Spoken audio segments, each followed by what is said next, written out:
புகார் செஞ்சிருக்காரு. என்னிடமும் கிட்டத்தட்ட திமுக 50 கோடி ரூபாய்க்கு எனக்கு பேரம் பேசுறாங்க.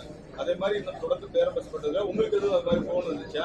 இல்ல இன்னைக்கு ஹைலைட்டே இப்போ அதான் போயிட்டு இருக்கு, அதனால கேட்டோம். எங்ககிட்டலாம் இதுவரைக்கும் பேச போறதும் இல்லை, பேசினவர்களும் இல்லை.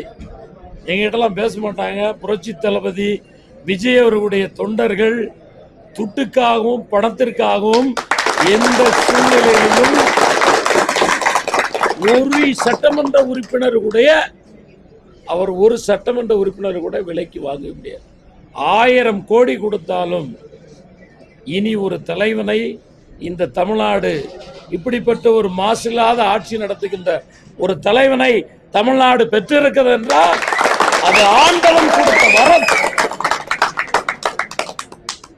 1972 நாங்கெல்லாம் பாலகனா இருக்கும் பொழுது புரட்சி தலைவரை பார்க்க கூடுகின்ற கூட்டம் இன்று புரட்சி தளபதியை பார்க்க சட்டமன்றத்தில் இருந்து எப்பொழுது வெளியில் வருவார், அவர் திருமுகம் எப்பொழுது காண்போம் என்ற மனநிலையில் உள்ளவர்கள் 1000 அல்ல 2000 கோடிகளை கொட்டி கொடுத்தாலும் ஒரு சட்டமன்ற உறுப்பினரையும் விலைக்கு வாங்க முடியாது.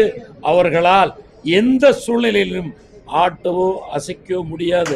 5 ஆண்டுகள் மட்டுமல்ல, இன்னும் 20 ஆண்டுகள் தூய்மையான ஆட்சி தமிழகத்தில்.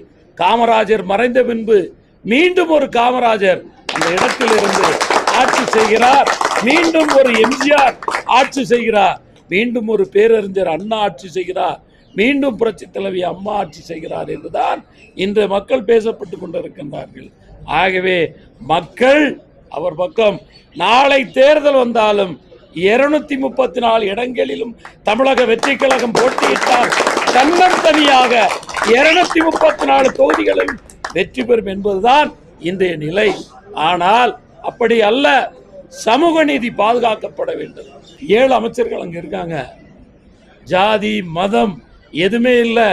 ஒரு பகவத்கீதையாக முதலமைச்சர் இருக்கின்றார், ஒரு பைபிளாக சபாநாயகர் இருக்கின்றார், ஒரு குரானாக அமைச்சர்கள் இருக்கின்றார்கள். ஆக அங்கே சமத்துவம் இருக்கிறது, ஜாதி மதம் இல்லை. ஒரு சமபேதமான ஒரு ஆட்சி நடந்து கொண்டிருக்கிறது. இந்த ஆட்சியை யாரு நினைத்தாலும் அசைக்க முடியாது என்பதுதான் என்னுடைய கூற்று.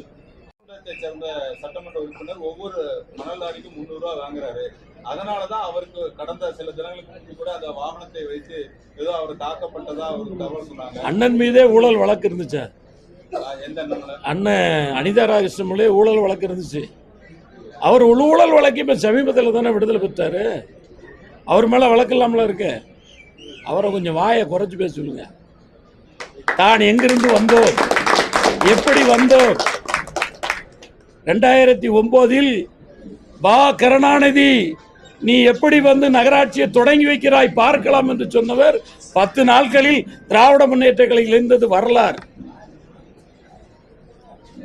அவர் மீது ஊழல் இல்லையா? வேணுமென்றே இந்த ஆட்சியை குறை கூற வேண்டும் என்று அனிதா ராதாகிருஷ்ணன் திட்டமிட்டு எம்எல்ஏக்கள் எல்லாம் ஒரு எதுக்கு திட்டமிட்டு இழிவுபடுத்த வேண்டும் என்று யார் அவரிடம் பேசினார்? அவர் இவ்வளவு பணம் சம்பாதித்தது எங்கிருந்து வந்தது? அவர் ஓட்டுக்கு துட்டு கொடுக்காம ஜெயிச்சாரா? நாங்க காசு கொடுக்காம தளபதியினுடைய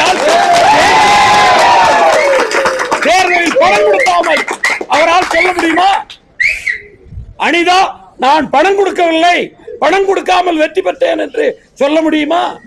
முடிந்தால் அவரை அவருடைய எம்எல்ஏ பதவியை ராஜினாமா செய்துவிட்டு அதே உதயசூரியன் தைரியம் இருந்தால் நிற்க சொல்லுங்கள், சாமானியன் என்று அவரை வெற்றி பெறுவார். தமிழக வெற்றி கழகத்தினுடைய வேட்பாளர்கள் நாராயணன் உட்பட யாராவது பணம் கொடுத்து வென்றார்களா? சொல்ல சொல்லுங்கள் பார்க்கலாம். அனிதா 7 முறை ஜெயித்திருக்கிறார். பணம் இல்லாமல் ஜெயிப்பாரா? கேளுங்கள். பணம் கொடுக்காமல் அவரால் வெல்ல முடியுமா? சாதாரண சைக்கிள் ரிஜா ஓட்டுறவரும் தமிழக வெற்றி கழகத்தில் இன்னைக்கு மாண்புமிகு அமைச்சராக இருக்கின்றார்கள் என்றால் அது அன்றைய 77 எம்ஜிஆர் காலத்தில் உள்ள இன்றைய நிலை 26. அனிதா ராதாகிருஷ்ணன் திருந்த வேண்டும், இல்லை என்றால் திருத்தப்படுவார். அவர் சொல்லுகின்றார் ஆதவர்ஜினா நீ வந்து பார், என் தொண்டர்கள் மறிப்பாள் என்று. ஒரு நாள் உள்ள இருந்தீர்னா உங்களுடைய நிலை என்னன்னு முதல்ல யோசித்து வரோம். அனிதாண்ண மாண்புமிகு அமைச்சர் நீர் அமைதியா பேசணும், அடக்கமா பேசணும். அடக்கம் அமரருள் உய்க்கும், அடங்காமை ஆறில் உழைத்தோடும். தனிப்பட்ட கருத்துக்களை ஒரு அரசியல் தலைவர் மீதும் தளபதியின் மீதும் தமிழகத்தினுடைய முதலமைச்சர் மீதும் நீர் கருத்து சுதந்திரத்தை திணிக்கின்றீர். பேசுவதற்கு உரிமை என்றால் வயசு சீனியர் 75 வயசு ஆச்சு, அனுபவத்தோடு பேச வேண்டும். அதுதான் நீர் வகித்த இது நாள் வைத்த பதவிக்கு மரியாதை, அதை காப்பாற்ற வேண்டும். அமைச்சர் எல்லாம் பேட்டி கொடுத்திருக்காங்க. அதிமுக ஒன்றிணைந்து வர வேண்டும் அப்படின்னு சொல்றாங்க. எப்படி இந்த தலைமை எப்படி இருக்கு? நீங்க அதிமுக வந்தனால இந்த கேள்வி கேட்க நான் தலைமையில் அந்த தலைமையை விட்டு விலகி வந்து தமிழக வெற்றி கழகத்தை தலைமையாக ஏற்றுக்கொண்டு தமிழகத்தினுடைய முதலமைச்சருடைய பாதையில் பயணிக்கும் போது அதை பற்றி சிந்திக்க வேண்டிய அவசியமே எனக்கு இல்லை. இப்ப நம்ம கையில இல்ல. ஏன்னா இதுல வந்து அரசாங்கமா போன தடவை நிதித்துறை அமைச்சர் தண்ணியும் ஒரு பாக்கியா சேர்க்கணும்னு சொல்லி குஜராத் நீதிமன்றத்துல ஒரு மனு தாக்கல் செஞ்சிருக்காரு. இப்ப நம்ம அரசு வந்த பிறகு நீங்க எப்படி அதை மீட்க போறீங்க? மீட்பதற்கு என்ன நடவடிக்கை? நிச்சயமாக நீங்க என்னை கேட்டிருக்கீங்க. இந்த கேள்வி முதலமைச்சரின் பார்வைக்கு நிதியமைச்சர் வந்திருக்கும் போதும் வச்சிருக்காரு. நானும் அதை சட்டமன்றத்தில் எடுத்துரைத்து முதலமைச்சர் பார்வைக்கு எடுத்து அதை தடுப்பதற்கான 100% முயற்சிகளை மேற்கொண்டு 100% முயற்சிகளை மேற்கொண்டு மீண்டும் நாங்குநேரி முடக்கப்பட்ட அந்த தொழில்நுட்ப பூங்கா மீண்டும் வணிகம் செய்வாருக்கு வணிகம் பண்ணி பிறவும் தமபோல செய்யும். வணிகம் பெருகினால் இந்த ஜாதி மத மோதல்கள் தடுக்கப்படும். அதை தடுப்பதற்காக தொழில் வளர்ச்சி பெறுவதற்கு அதற்கான திட்டங்கள் தீட்டப்பட்டு வகுக்கப்பட்டு வருகின்ற மகிழ்ச்சியான செய்தியை தெரிவித்துக் கொள்கின்றேன். தளபதி 2000 பஸ்ஸுகள் வாங்க போகிறாங்க. எந்தெந்த பஸ்ஸெல்லாம் டிமாலிஷ் பண்ணணும், நிச்சயமாக வழித்தடத்துக்கு வரைமுறைப்படுத்தி, இப்போ நாங்குநேரிலே அந்த பிரச்சனை இருக்குது. சில ஓட்டுநர்கள் வந்து ஊருக்குள்ளே போகாமல் இருக்காங்க.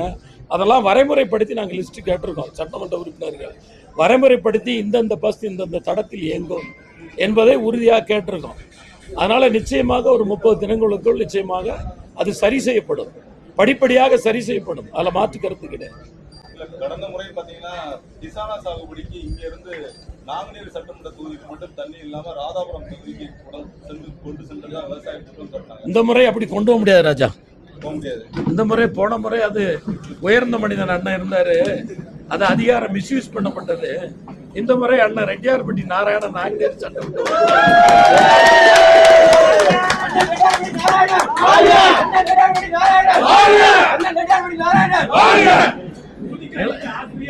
இழப்பதற்கு நாங்கள் விட்டுக் கொடுப்பதற்கு எங்கள் உரிமையை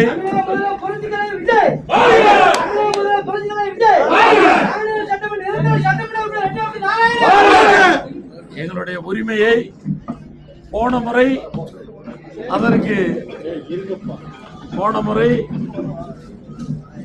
மிகப்பெரிய ஒரு ஆஸ்பத்திரி அது தாரை வார்க்கப்பட்டது. அடுத்தபடியாக பார்த்தீங்கன்னா தம்பி கேட்ட மாதிரி தண்ணீர் உரிமை, எல்லா உரிமையையும் இனி யாரும் என்ன செய்ய முடியாது, பறிக்க முடியாது.